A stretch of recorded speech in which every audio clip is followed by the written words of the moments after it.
Okay students, तो आज हम लोग को क्या पढ़ना था, physical and chemical properties of aromatic hydrocarbons. ठीक है, सो पहले हम फिजिकल प्रॉपर्टीज से स्टार्ट करते हैं कि what are the physical properties of aromatic hydrocarbons. ठीक, तो जो एरोमेटिक हाइड्रोकार्बन्स हैं या तो वो लिक्विड स्टेट में होते हैं या फिर सॉलिड स्टेट में। सो दे आर कलरलेस, लिक्विड और सॉलिड।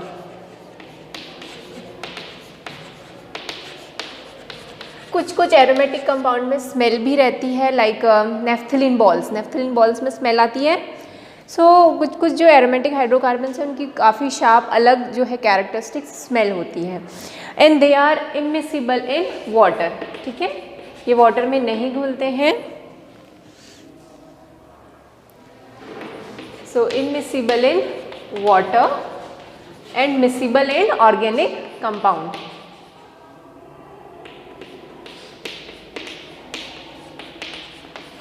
OC लिख दे रही हूँ मैं ऑर्गेनिक कंपाउंड को, आप लोग पूरा लिख लेंगे।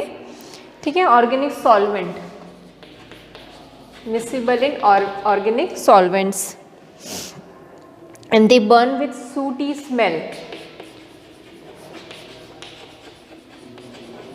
मतलब बहुत अच्छी फ्लेम नहीं देते हैं ये लोग, बहुत ही स्मोकी फ्लेम देते हैं। ठीक है, so they burn with sooty flames, क्योंकि ये अनसैचुरेटेड है, डबल बॉन्ड है, इसलिए क्या देते हैं, ये सूटी फ्लेम्स देते हैं। ओके, तो इसके अरे दे आर नॉन पोलर, बहुत इंपॉर्टेंट है कि दे आर नॉन पोलर, इसमें पोलैरिटी नहीं होती है। So these are the important points regarding the physical properties. समझ नहीं आ रहा है क्या? मिसिबल इन ऑर्गेनिक सॉल्वेंट,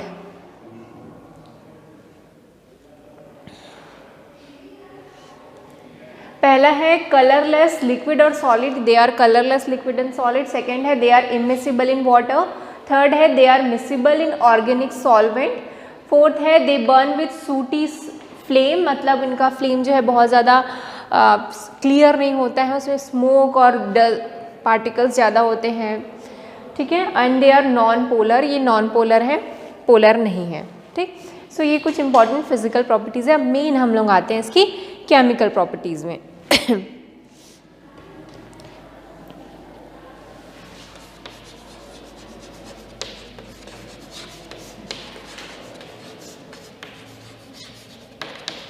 ठीक, सो केमिकल प्रॉपर्टीज़ की बात करें तो हम पहले ही बता चुके हैं, ये इनमें किस टाइप का रिएक्शन होता है, दे शोज इलेक्ट्रोफिलिक सब्स्टिट्यूशन रिएक्शन। तो इनमें किस टाइप का रिएक्शन होता है, इलेक्ट्रोफिलिक सब्स्टिट्यूशन टाइप का रिएक्शन होगा।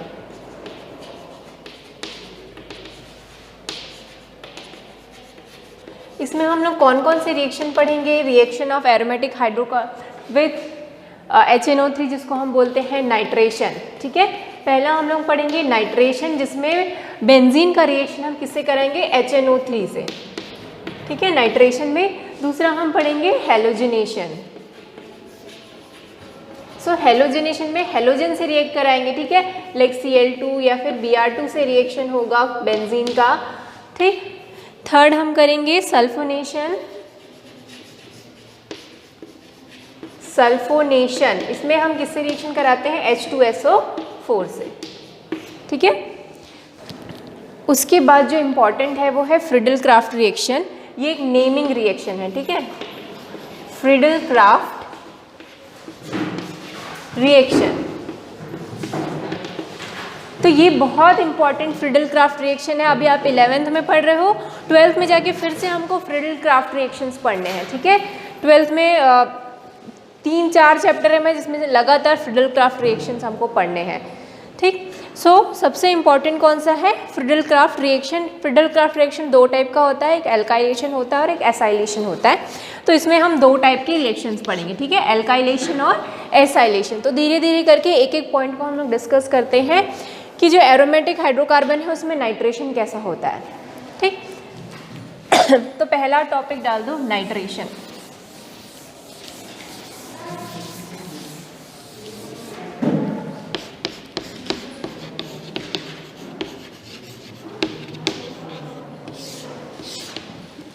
नाइट्रेशन मतलब बेंजीन में NO2 ऐड कर देना। ठीक है, नाइट्रेशन मतलब बेंजीन रिंग में क्या ऐड कर देना, NO2।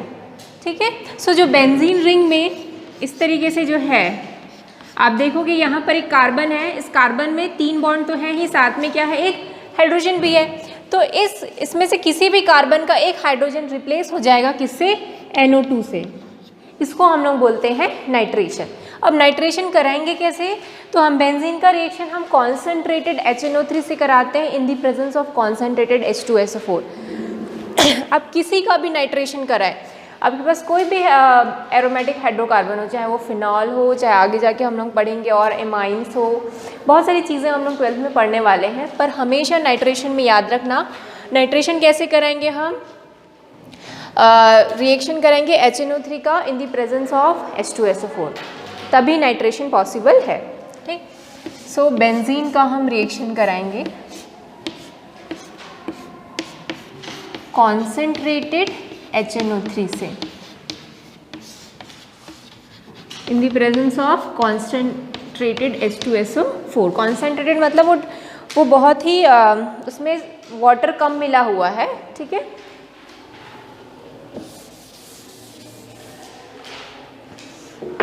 और इसको हम लोग गर्म करते हैं एट 333.33 केल्विन पे। तो एक हाइड्रोजन रिप्लेस हो जाता है यहाँ से, ठीक है। यहाँ पर किसी में भी आप ऐड कर सकते हो, NO2 ऐसा कुछ भी नहीं है, आप यहाँ कहीं भी, मैं यहाँ से, ठीक है, यहाँ पर C है तो एक हाइड्रोजन रिप्लेस हो जाएगा NO2 से, ठीक। तो यहाँ पर क्या बचा, OH बचा। सो ये OH जो है इससे H से रिएक्ट करके क्या बना लेगा, H2O, और ये NO2 इस H को क्या कर देगा, रिप्लेस कर देगा। तो क्या बनेगा यहाँ पर, यहाँ NO2 बना और क्या बना, H2O, ठीक है। तो इसको बोलते हैं नाइट्रोबेंजीन। क्या बोलते हैं इसको, नाइट्रोबेंजीन।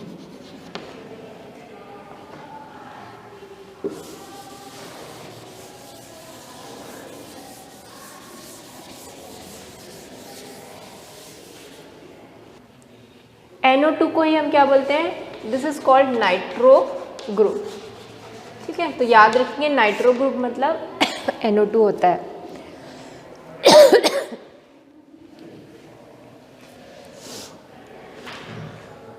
नेक्स्ट है हेलोजिनेशन, ठीक है। This is the nitration, second is halogenation.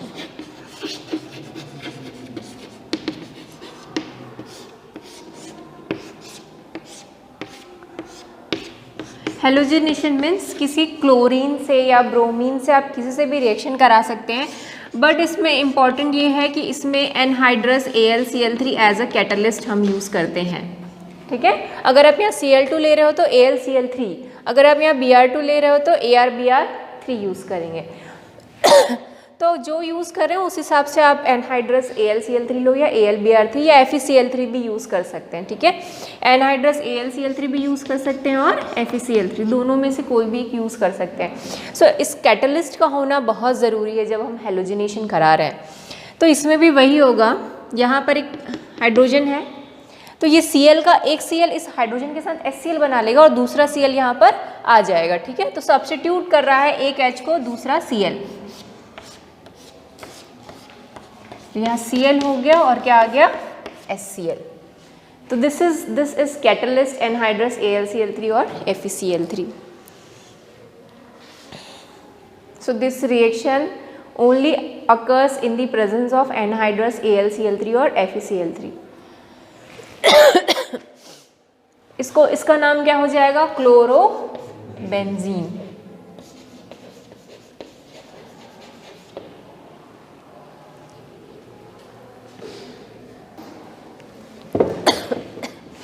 Sulphonation में क्या होगा ना कि हम H2SO4 कराएंगे, से रिएक्शन कराएंगे तो SCO3 जिसको हम बोलते हैं सल्फोनिक ग्रुप, ये जाके बेंजीन से क्या हो जाएगा, अटैच हो जाएगा, ठीक है। सो बेंजीन लेते हैं, उसका रिएक्शन कॉन्सेंट्रेटेड H2SO4 से कराएंगे, ठीक है।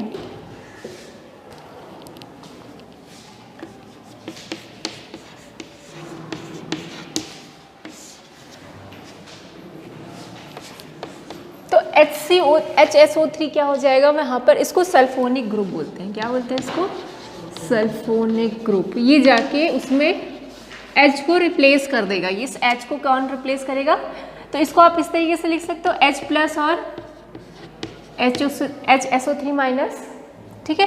सो ये हाइड्रोजन और ये हाइड्रोजन टेक कर लेंगे और ये यहाँ पर अटैच हो जाएगा, ठीक है। और एक ऑक्सीजन भी तो बचा है यहाँ पर से, सॉरी OH माइनस हो जाएगा, है ना। अगर मैं HSO3 निकाल देती हूँ तो इसमें क्या बचा, O और H बचा कि नहीं। तो ये H और OH आपस में रिएक्ट करके क्या बना लेंगे, वाटर, और वहाँ पर जुड़ जाएगा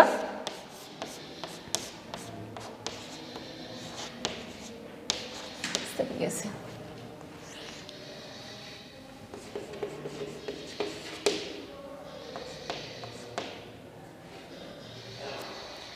जो अटैचमेंट है वो S की तरफ से होता है,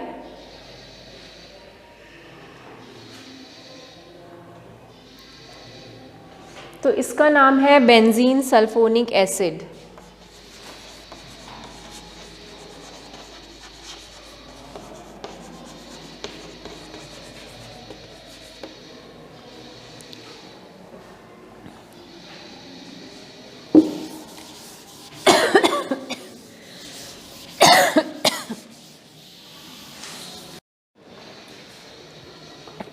अब हम लोग नेक्स्ट करते हैं फ्रिडल क्राफ्ट रिएक्शन, जो दो टाइप का होता है मैंने बताया। एक को क्या बोलते हैं, एल्काइलेशन, और दूसरे को बोलते हैं हम एसाइलेशन, ठीक है। सो फर्स्ट लिख लो फ्रिडल क्राफ्ट एल्काइलेशन रिएक्शन।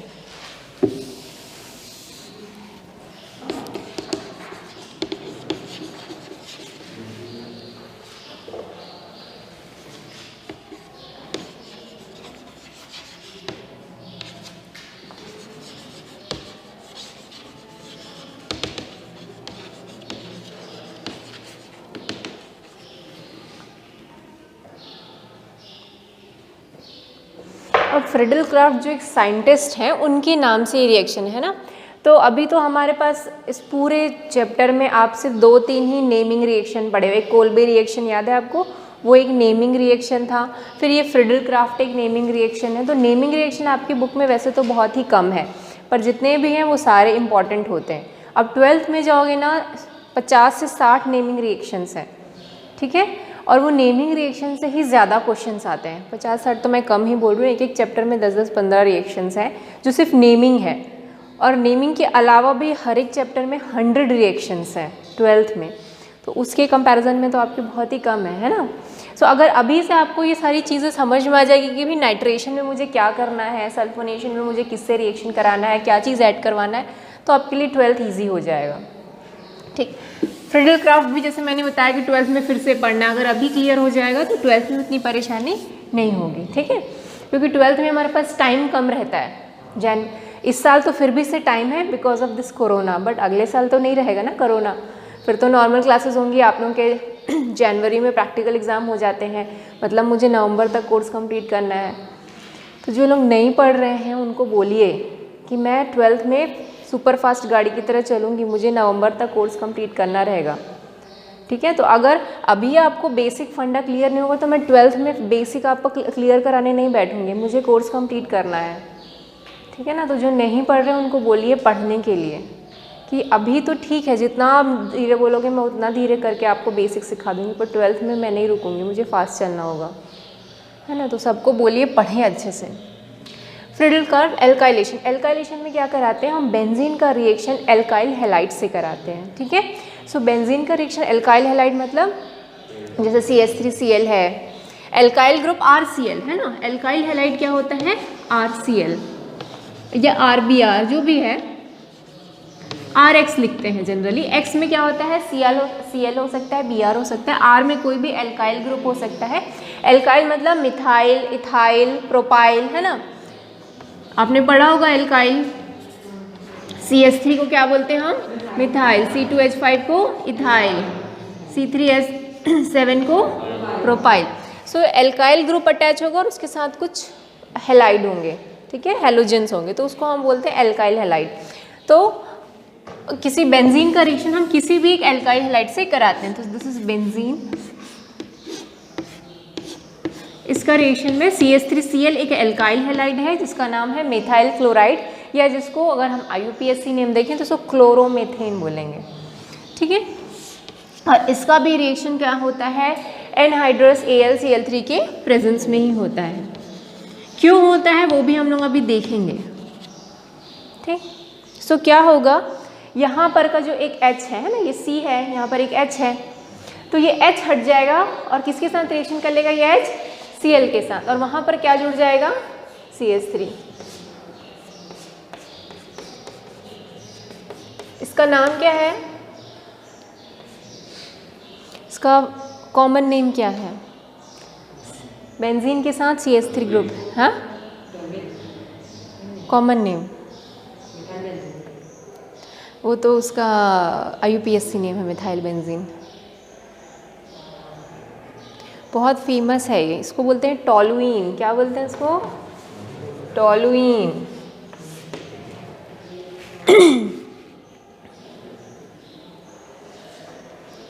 सो टॉलुइन बनता है, ठीक। सो अकॉर्डिंग टू हम कौन सा एल्काइल हैलाइड ले रहे हैं, अगर मैं इसकी जगह C2H5 ले लूँ तो क्या बन जाएगा, प्रोपाइल क्लोराइड बन जाएगा, प्रोपाइल बेंजीन बन जाएगा।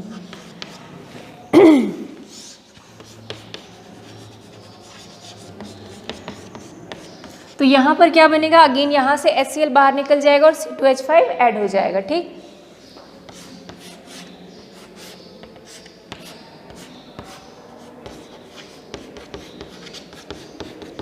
सो अब इसका नाम आप लिख सकते हो इथाइल बेंजीन।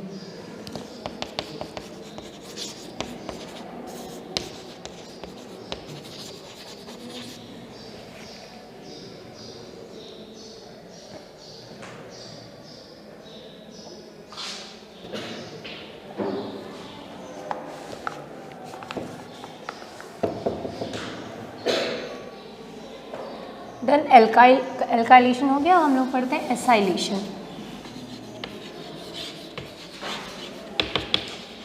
ठीक है, सो जैसे एल्काइलेशन में हम एल्काइल हैलाइड से रिएक्शन करा रहे थे, एसाइलेशन में हम एसाइल हैलाइड से रिएक्शन कराते हैं। अभी एसाइल हैलाइड क्या होता है, सो इस टाइप का उसका स्ट्रक्चर होगा RCOX।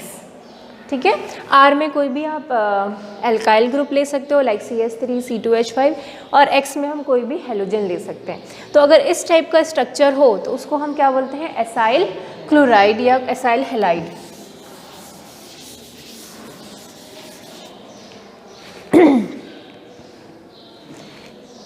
जैसे इसमें अगर R की जगह मैं CH3 रख दूं और यहाँ रख दूं Cl, तो ये एक टाइप का क्या है, एसाइल हैलाइड, जिसका नाम होता है एसिटाइल क्लोराइड।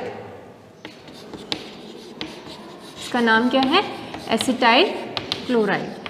तो इसमें या तो एसाइल हैलाइड से रिएक्शन कराती हूँ फर्स्ट, या मैं कराती हूँ anhydrous acid anhydride, sorry acid anhydride.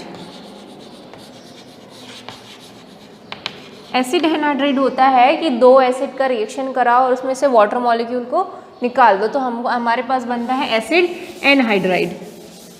जैसे कि एक एसिड ये है, दिस इज कार्बोक्सिलिक एसिड, इसका एक और कार्बोक्सिलिक एसिड से रिएक्शन करा देती हूँ मैं, और वाटर मॉलिक्यूल को निकाल दो, तो जो बचेगा दैट इज एसिड एनहाइड्राइड। इसको हम क्या बोलेंगे, एसिड एनहाइड्राइड। समझ रहे हैं, एनहाइड्राइड मतलब वाटर मॉलिक्यूल क्या निकल रहा है वहाँ से बाहर, तो जो एसिड है उसमें से वाटर मॉलिक्यूल को निकाल दो, तो जो बचेगा दैट इज एसिड एनहाइड्राइड। तो इस एसिड एनहाइड्राइड्स का रिएक्शन हम किससे कराएंगे, बेंजीन से, या फिर जो एसाइल हैलाइड है उसका रिएक्शन हम कराएंगे बेंजीन से। ठीक है, सो ये दो रिएजेंट हैं जो हम यूज़ करते हैं। क्लियर है क्या, इसको क्या बोलते, एसिड एनहाइड्राइड क्या होता है, समझ में आ गया। कोई भी एसिड ले लो, मैंने यहाँ पर क्या लिया है, एथेनोइक एसिड लिया है। ठीक है, आप प्रोपेनोइक एसिड लो, ब्यूटेनोइक एसिड लो, ये आपकी मर्जी है। ठीक है, पर एसिड एनहाइड्राइड होना चाहिए। दो एसिड लेके वहाँ से वाटर मॉलिक्यूल को निकाल दो, तो इस टाइप का स्ट्रक्चर बन जाएगा। ठीक, मिटाओ इसको। अब एक एक करके हम लोग बेंजीन का रिएक्शन दोनों से करा लेते हैं। ये बेंजीन है, इसका रिएक्शन CH3COCl, जिसको हम क्या बोलते हैं, एसाइल हैलाइड, इससे कराएंगे।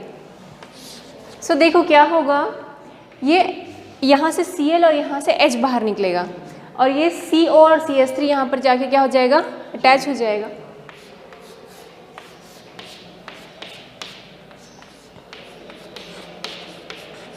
ये जो CO है ना वो एग्जैक्टली इस तरीके से अटैच है, ठीक है ना, ऐसा। तो ये Cl निकला, तो ये वाला इस कार्बन का भी क्या है, इसके पास वैलेंसी कंप्लीट नहीं, तो ये कार्बन यहाँ पर जाके अटैच होगा, ठीक है। इसको बोलते हैं एसिटोफिनोल।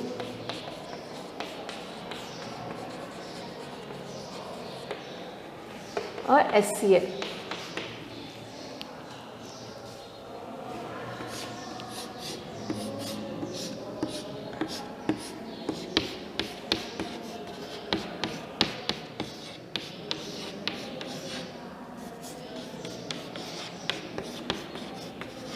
ये एक एसिड एनहाइड्राइड है, ठीक है। इसका रिएक्शन मुझे कराना है इससे, और ये हमेशा किसके प्रेजेंस में होगा, एनहाइड्रस AlCl3।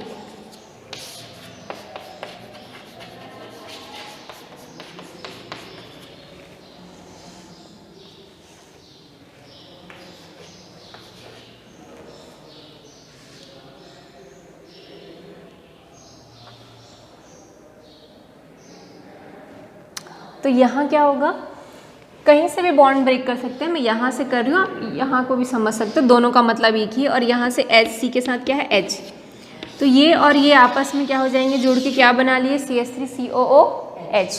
और ये पूरा पार्ट कहाँ चला जाएगा, यहाँ पर। तो क्या बना, सेम यही चीज़ बनेगी,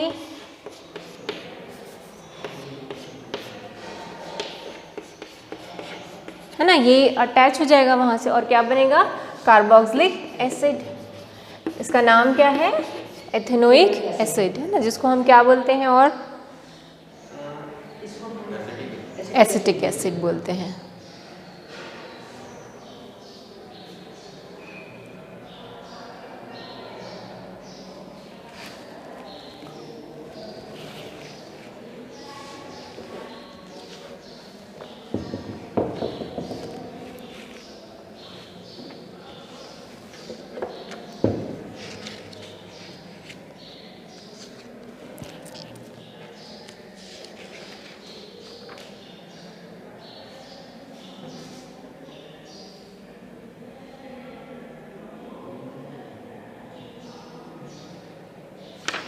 हो गया। तो अब एक और रिएक्शन है, उसमें क्या कराएंगे हम, बेंजीन का रिएक्शन एक्सेस ऑफ क्लोरीन कराएंगे। अभी तक हमने क्या लिया था, अगर इससे पहले वाला हेलोजिनेशन देखोगे तो हमने सिर्फ 1 मोल ही क्लोरीन के लिए थे, ठीक है। बट अगर हमारा क्लोरीन एक्सेस में है तो बेंजीन के साथ वो रिएक्ट करके एक अलग ही प्रोडक्ट बनाता है, ठीक है। सो लिख लो, next reaction, reaction of benzene with excess of chlorine, reaction of benzene with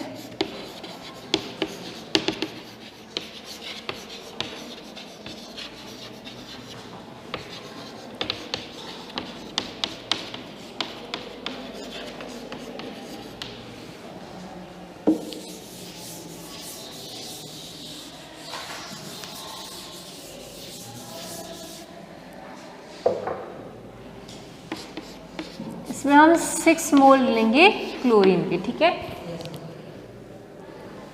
और हमारा जो एनवायरनमेंट होना चाहिए वो डार्क होना चाहिए, और जो हम Cl2 ले रहे हैं वो बहुत ही ठंडा, कोल्ड होना चाहिए, तभी ये रिएक्शन होगा। तो क्या होगा, इसमें जितने भी हाइड्रोजन है इस बेंजीन रिंग में, ठीक है, वो सारे के सारे कौन रिप्लेस कर देगा, क्लोरीन, ठीक है। आप देखो हर एक कार्बन में यहाँ पर एक हाइड्रोजन होगा इस तरीके से, जिसको हम लिखते नहीं हैं बट है वो वहाँ पर प्रेजेंट, ठीक है। तो हर एक जो क्लोरीन है वो हर एक H को रिप्लेस कर देगा, तो क्या बनेगा, यहाँ पर हर Cl आ जाएगा, ठीक है। और क्या बनेगा, 6HCl। तो दिस इज अ हेक्साक्लोरोबेंजीन।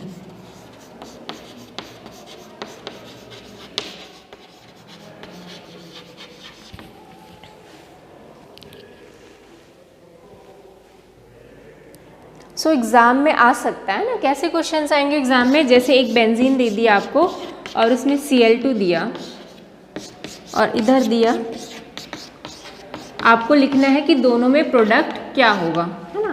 तो आपको पता होना चाहिए कि अगर 1 मोल क्लोरीन है तो क्या मिलेगा, 6 मोल क्लोरीन है तो क्या मिलेगा, ठीक है।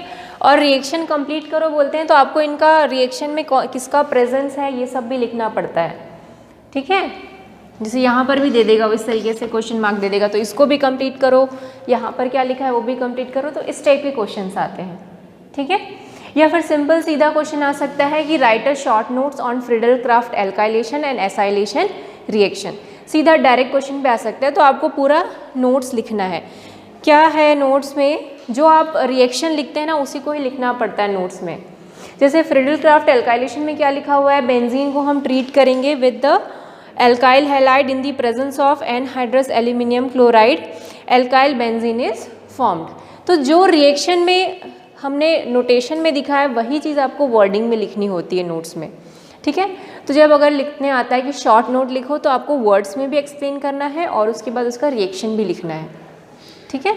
तो अगर आपको रिएक्शन आता है तो वर्ड्स में आप लिख ही सकते हैं, और अगर आपको वर्ड्स में समझ में आता है तो आप रिएक्शन भी लिख सकते हैं, क्योंकि दोनों एक दूसरे से क्या है, रिलेटेड है, ठीक है।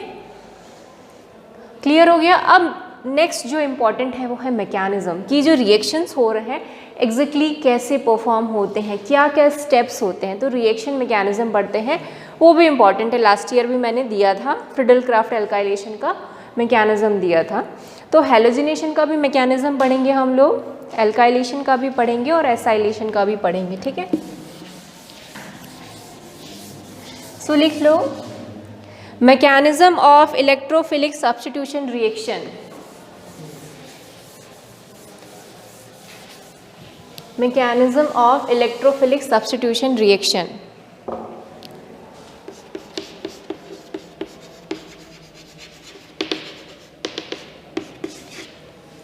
सो टोटल रिएक्शन 3 स्टेप में होता है। फर्स्ट होता है जनरेशन ऑफ इलेक्ट्रोफाइल,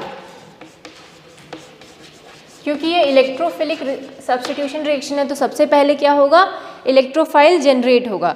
दूसरे में होता है फॉर्मेशन ऑफ कार्बोकेटायन,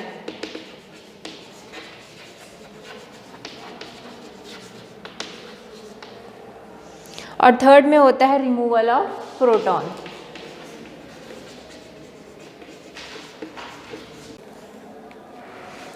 तो पहले हम लोग हैलोजिनेशन का देखेंगे कि किस तरीके से हैलोजिनेशन के रिएक्शंस होते हैं, ठीक है। सो पहले हम लोग मैकेनिज्म देखेंगे हैलोजिनेशन का।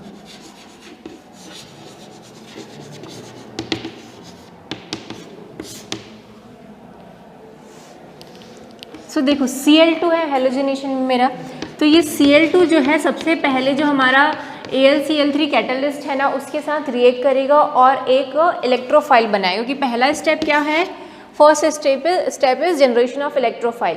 तो सबसे पहले हम इलेक्ट्रोफाइल जनरेट करेंगे। तो क्या होता है, ये जो बॉन्ड के इलेक्ट्रॉन्स हैं उसको Cl ले लेगा, तो ये Cl माइनस हो जाएगा और ये Cl प्लस हो जाएगा, ठीक है। और ये जो Cl माइनस है वो इसके साथ रिएक्ट करके AlCl4 आयन बनाता है और Cl प्लस बनाता है, ठीक है। अब ये Cl प्लस ही क्या है, हमारा इलेक्ट्रोफाइल है। तो इलेक्ट्रोफाइल जनरेट हो गया। दूसरे में बोलते हैं कि हमको क्या बनाना है, कार्बोकेटायन फॉर्म करना है, ठीक है। सो कार्बोकेटायन कैसे फॉर्म होगा,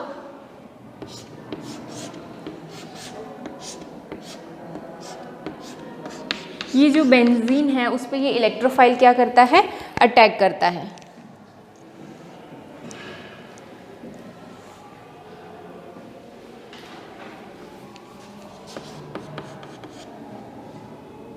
ओके, तो ये जो यहाँ पर डबल बॉन्ड है ना, इस डबल बॉन्ड के इलेक्ट्रॉन को किसको डोनेट कर देगा, इस Cl को डोनेट कर देगा, ठीक है। अब इस Cl को डोनेट कर दिया तो क्या हुआ, इस कार्बन के पास क्या आ गया, पॉजिटिव चार्ज, और यहाँ पर क्या हो गया, इस C के साथ H भी कनेक्ट हो गया और Cl भी कनेक्ट हो गया। तो देखो इस वाले कार्बन की तो सारी वैलेंसी कंप्लीट है, 4 के 4 है, बट इसके पास तो नहीं है ना, इसके पास क्या है, 2 ये बॉन्ड है, एक हाइड्रोजन के साथ बना रहा होगा, तो एक बॉन्ड की कमी है। तो यहाँ पर क्या आ गया, प्लस चार्ज आ गया, क्योंकि इसके इलेक्ट्रॉन्स कहाँ चले गए, Cl के पास चले गए। तो अब क्या बन गया, दिस इज कार्बोकेटायन, तो सेकेंड स्टेप में फॉर्मेशन ऑफ कार्बोकेटायन होता है। अब थर्ड स्टेप में क्या होगा, ये जो हाइड्रोजन है वो यहाँ से रिमूव हो जाएगा, ठीक है।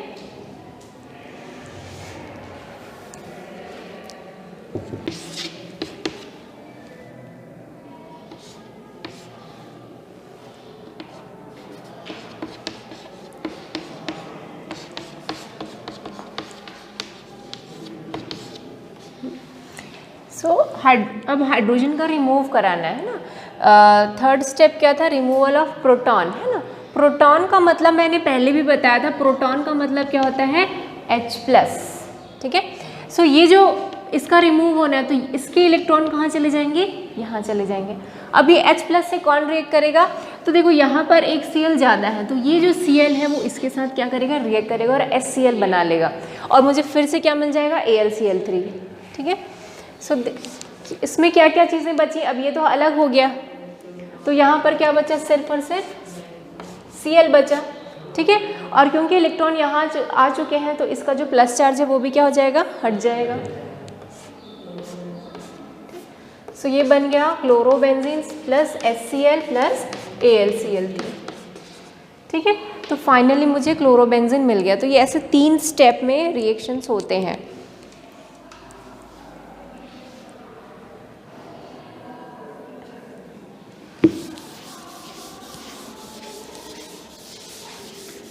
तो इसके बाद हम लोग एल्काइलेशन और एसाइलेशन पढ़ेंगे ना, उसमें भी सेम यही स्टेप होंगे। बस पहला स्टेप जो है that is the formation of electrophile, बस वही अलग रहेगा।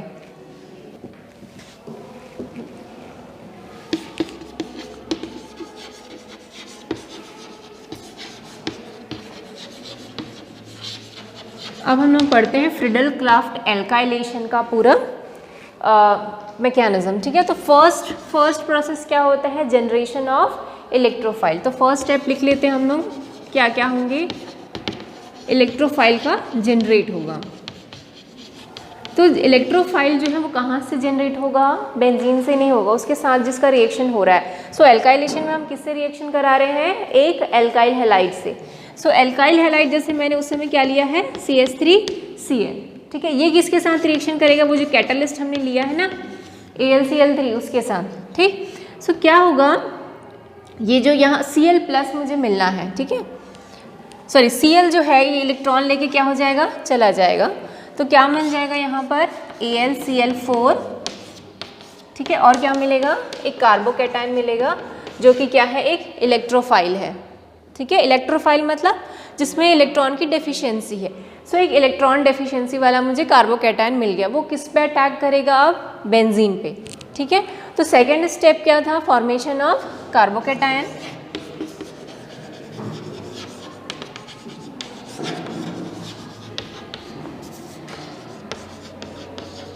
क्या क्या बना लोगे, फिर भी मैं बता देती हूँ।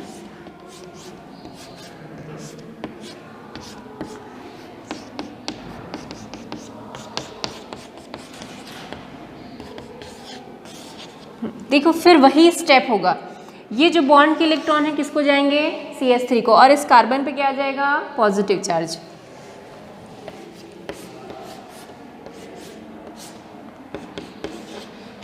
सो कुछ भी अलग स्टेप नहीं करूंगी मैं, ठीक है। ये स्टेप जैसे हमने उसमें किया था सेम वही स्टेप सेकंड यहाँ पर भी कर रहे हैं हम लोग, कार्बोकैटायन, ठीक है। सेकेंड स्टेप देख लो, कोई प्रॉब्लम है क्या इसमें,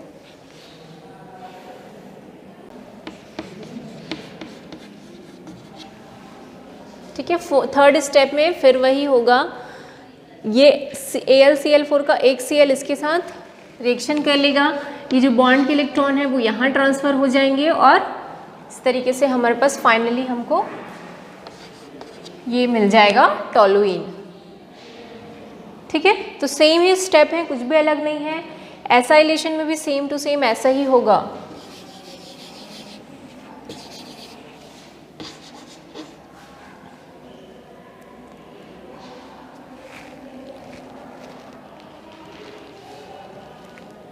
एसाइलेशन का खुद से करके देखेंगे घर में जाके, मैं आपको थोड़ा सा हिंट दे देती हूँ।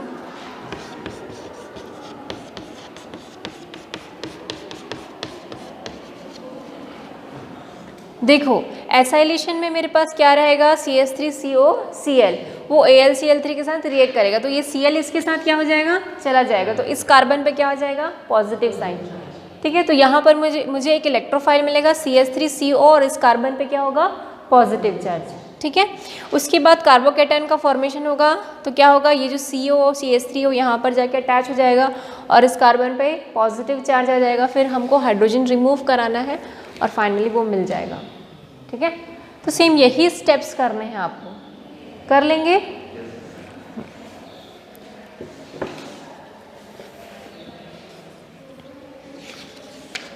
सो अगली क्लास में हम लोग नाइट्रेशन और सल्फोनेशन के भी मैकेनिज्म करेंगे। ठीक है, उसके बाद एक एडिशन रिएक्शन बचा रहेगा, फिर एक दूसरा इम्पॉर्टेंट टॉपिक है ortho and Meta directing, ortho and para directing groups and Meta directing groups, ये 3 टॉपिक्स रह गए हैं। ठीक है, तो वो कल कंप्लीट कर लेंगे, फिर हम लोग थर्मोडायनामिक्स शुरू करेंगे। ठीक, मंडे से 25, 26, 27 छुट्टी रहेगी, 28 से स्कूल रहेगा, क्रिसमस। ठीक है ना, तो 25, 26, 27 3 दिन की क्रिसमस की छुट्टी रहेगी और फिर हम लोग मंडे से थर्मोडायनामिक्स स्टार्ट करेंगे। ठीक, अभी तक कोई डाउट है आप लोगों को? ओके, तो फिर हम लोग कल शुरू करेंगे, ये जो लास्ट 3 चीज़ें जो रह गई हैं उसको कंप्लीट कर लेंगे। ठीक, कैसो भी करके कंप्लीट करना ही है कल हमको, तो अगर एक्सटेंड करना होगा तो उसको एक्सटेंड भी कर लेंगे, बट कंप्लीट करेंगे, वैसे हो जाएगा कंप्लीट कल। ठीक, ओके, थैंक यू।